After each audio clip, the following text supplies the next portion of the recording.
Bonjour et bienvenue dans l'IEX Café. Nous avons aujourd'hui la chance d'avoir avec nous Delphine Paty, avocate au bureau de Bruxelles. Alors, bonjour maître Paty. Bonjour. Bertensio du SPA a fait une proposition pour lever la majorité pénale à 23 ans. Ça vous paraît envisageable?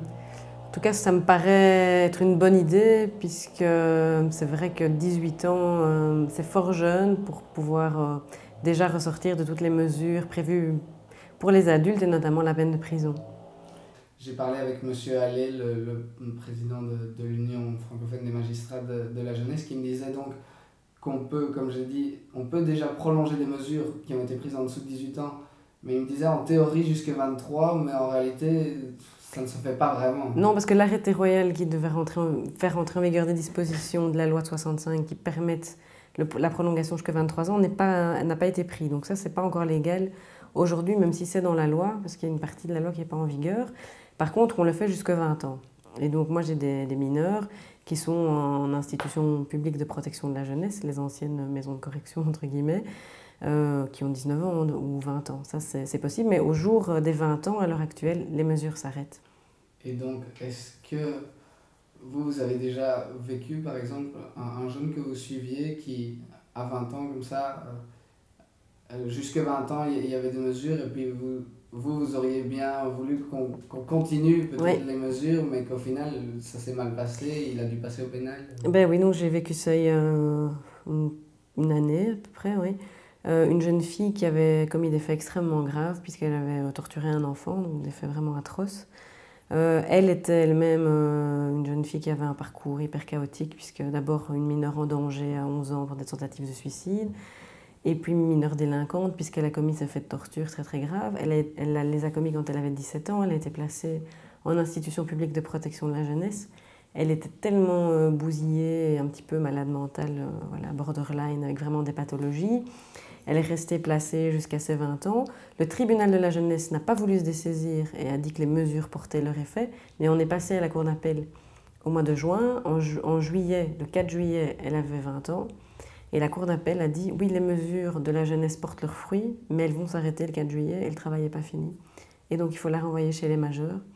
Résultat des courses, elle est passée par la prison, par Berkendal, avant d'avoir une mesure d'internement parce qu'elle est malade mentale et maintenant elle est dans un hôpital psychiatrique, mais en prison ça a été la catastrophe parce que sa maladie a décompensé, qu'elle s'est retrouvée à s'automutiler, donc ça a été assez catastrophique.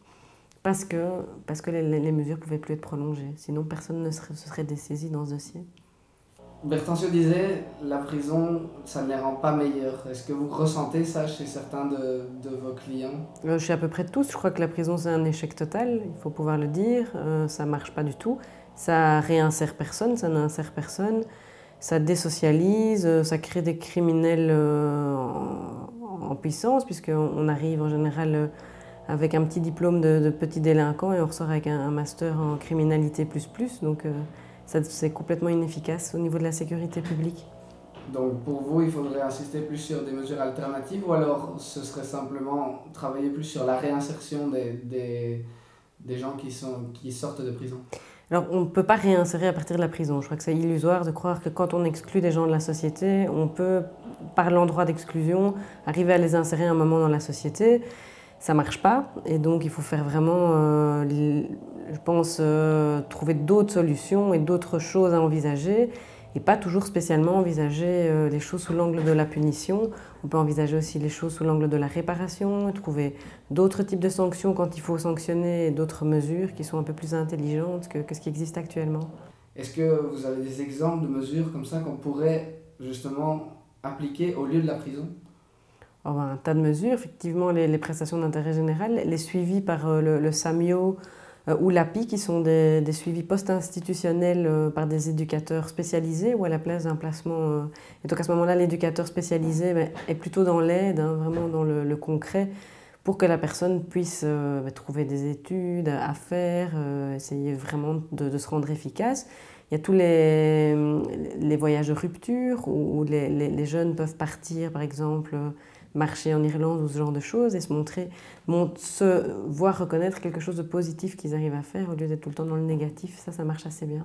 Qu'est-ce qui revient peut-être le plus? Qu'est-ce qui est le plus fréquent qu'on pourrait appliquer pour ces jeunes de 18 à 24 ans?